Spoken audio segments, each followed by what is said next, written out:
শামীমুল হক, সরকার আপাতত আদালতের আদেশ না পাওয়া পর্যন্ত চুপ থাকবে, এটা সরকারের নীতি আমরা বুঝতে পারি। কোটা আন্দোলনকারীরা সরকারের সুস্পষ্ট বক্তব্য ছাড়া ঘরে ফিরবে না, তাদের অবস্থান। আদালত তো আপাতত 7 আগস্ট পর্যন্ত পেন্ডিং। এই পুরো ঘটনার ভবিষ্যৎ কি আপনার চোখে? আমি দুইটা ইস্যু নিয়ে কথা বলবো, এক মিনিট করে। প্রথমত হচ্ছে যে তাদের ভিতরে একটা সন্দেহ বা আস্থার সংকট হয়েছে যে হাইকোর্ট ডিভিশনে কেন বিষয়টা গেল। ওই প্রজ্ঞাপনেই শুভঙ্করের একটা ফাঁকি ছিল তাদের কথা, যে ওখানে একটা কজ রাখা হয়েছে যাতে করে হাইকোর্ট ডিভিশনে রিট করা যেতে পারে। বিষয়টা এরকম মুঠেও না।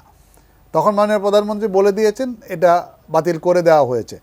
তো মুক্তিযোদ্ধার সন্তানরা গিয়েছে, অন্য নৃগোষ্ঠী বা জেলা কোটা তারা কিন্তু যায় নাই, তারা কিন্তু এটাকে মেনে নিয়েই কাজ করছিল। আর যে কোনো সরকারি সিদ্ধান্ত বা এক্সিকিউটিভের সিদ্ধান্তের বিরুদ্ধে যে কোনো সময় কিন্তু হাইকোর্ট ডিভিশনে রিট করা যেতে পারে। এখনও যদি কোনো সিদ্ধান্ত হয় সেটার বিরুদ্ধে যে কোনো গোষ্ঠী যেতে পারে। যে 5%-এর কথা বলে 10% করলেও কিন্তু যে কেউ যেতে পারে, যে এটা কেন যে কেউ সংক্ষুব্ধ হতে পারে। মানে নির্বাহী বিভাগ যত কমপ্লিট কাজই করুক না কেন, যে কোনো সময় যে কোনো কারণে অন্য যে কোনো আইনজীবী, হয়তো সরকারেরও কিছু না, বেসরকারিও কিছু না, নিজের স্বার্থে একটা মামলা ঠুকে দিতে পারে, সেটা ভিন্ন জিনিস। তারাও যেতে পারে যদি তারা সংক্ষুব্ধ হয়। এবং আন্দোলন যখন তারা শুরু করেছে তখনও কিন্তু হাইকোর্ট ডিভিশনের জাজমেন্টের অপারেটিভ পার্ট বা কপি পাওয়া যায় নাই, তারা আন্দোলন করেছে। তাহলে আমি যদি ওইভাবে বলি যে এখন যদি এই হাইকোর্টের রায় পাওয়ার পরে আপনি বলেন আমরা 90% সন্তুষ্ট যে সরকারের হাতে ক্ষমতাটা ফেরত দেওয়া হয়েছে, তাহলে আপনি এই পর্যন্ত অপেক্ষা করতে পারলেন না কেন? ঠিক সেরকম ভুলটা হবে যদি আপনি 7 তারিখ পর্যন্ত অপেক্ষা না করেন। কারণ 7 তারিখে আপিল বিভাগের আর্টিকেল 104 আমরা বলি সংবিধানের, এখানে কিন্তু আপিল বিভাগের পূর্ণাঙ্গ ক্ষমতা রয়েছে যে তারা আইন অনুযায়ী বিচার করে থাকে আমাদের বিচার বিভাগ, জাস্টিস অ্যাকর্ডিং টু ল। কিন্তু আপিল বিভাগকে একটা এক্সট্রা ক্ষমতা দেওয়া হয়েছে যে তারা না চাইলেও আইনের সীমারেখার মধ্যে না থেকেও তারা যৌক্তিক কারণে, মানবিক কারণে বা কারো বাস্তবিক কারণে তারা কিন্তু একটা কমপ্লিট জাস্টিস করতে পারেন।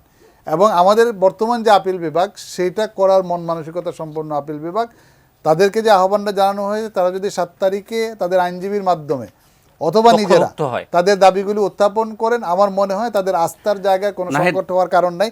আমি একটা জিনিস বলতেই হবে, একবারে সময় নেই, কোটার 3য় প্রজন্মের কথা যেটা বলা হয়েছে মুক্তিযোদ্ধাদের ব্যাপারে, এই জায়গাটা আমি বলবো যে আন্দোলনকারী যারা রয়েছে তারা বলে যে আমাদের মুক্তিযোদ্ধাদের প্রতি সম্মান রয়েছে, কিন্তু সম্মানের জায়গাটা হচ্ছে যে মুক্তিযোদ্ধারা যে স্যাক্রিফাইস করেছে যে রক্তের বিনিময়ে, এটা 3য় তো 4র্থ প্রজন্ম বলে কোনো কথা নাই। যতদিন দেওয়া যায় ততদিন পর্যন্ত এটা দেওয়া উচিত, নাম্বার 1। নাম্বার 2 হচ্ছে হ্যাঁ 30%টা আমরাও মনে করি একটু বেশি, এটা কমিয়ে পিএল ভাই যেরকম বলেছে যে এই আপনার এতগুলি ক্রাইটেরিয়া যেটা আপনি বারবার বলছেন, বা 6টা বা 7টা ক্রাইটেরিয়া, সেখানে আপনি একটা একটা করে দিলেও তো 7 জন হয়। আমাদের হাতে একবারে সময় নেই, থামাতে হচ্ছে। আমি মূল বক্তব্য পেয়েছি। নাহিদ ইসলাম, আপনারা আপিল বিভাগে 7 তারিখের পরে বা 7 তারিখে যে শুনানি হবে তাতে আপনাদের আইনজীবী বা আপনারা অংশ নেবেন কিনা? প্রথমেই স্পষ্ট করছি, এখনও আবারও বলছি যে আমাদের এই আন্দোলনের সাথে 18 পরিপত্রের কোনো সম্পর্ক নেই। 18 পরিপত্রটি হচ্ছে 56% কোটা থাকবে না, এই আলোচনা শেষ। কোটা বাতিল হবে কিনা, আমরা এই দুটার মাঝখানে কিছু একটা চাচ্ছি। আমরা 56% কোটাও চাচ্ছি না, কোটা বাতিলও চাচ্ছি না। ফলে আমাদের আন্দোলনের সাথে বিচারিক প্রক্রিয়ার কোনো সম্পর্ক নেই। কিন্তু আপিল বিভাগ তো আপনাদের আহ্বান জানিয়েছে পক্ষভুক্ত হতে সর্বোচ্চ আদালত, এবং আপনারা এই দাবি নিয়ে রাজপথে, এই দাবি নিয়ে একটা সুরাহা হবে এবং আপিল বিভাগ সুরাহা করলে আর কেউ সেখানে কথা বলতে পারবে না। আপনারা এই সুযোগ হারাবেন না নেবেন? কারণ আপিল বিভাগের কাছে আমরা গেলেও সেটা শুধু প্রথম ও দ্বিতীয় শ্রেণীর জন্য সমাধান হবে। আমাদের আন্দোলনটা সকল শ্রেণীর জন্য সার্বিকভাবে, এবং এটা সরকারের সেই আবেদনটা নিয়েই আপিল বিভাগে যেতে পারবেন কিনা? না, আমরা এটা সরকারের নীতির বিষয়, আমরা সরকারের কাছে এই দাবি জানাবো। আপিল বিভাগে যদি ওনারা নাও যায় তারপরেও কিন্তু আপিল বিভাগের সিদ্ধান্ত দিবে, সেটা প্রথম ও দ্বিতীয় শ্রেণীর জন্য। আমরা কিন্তু সার্বিক কোটা ব্যবস্থার কথা বলছি। আপিল বিভাগ যে কোনো কিছু, আপনারা যে আবেদন করেছেন তার বাইরেও যে কোনো কিছু নিয়ে কথা বলতে পারে এবং ফয়সালা দিতে পারে। আমরা মনে করি এটা সরকারের নীতির বিষয়, যেহেতু আমরা সরকারের কাছে আবেদন জানাবো, সরকারের কাছ থেকে আমরা দৃশ্যমান পদক্ষেপ। আদালত, সরকার এবং কোটা আন্দোলন 3টা বিষয়ে বহাল থাকলো।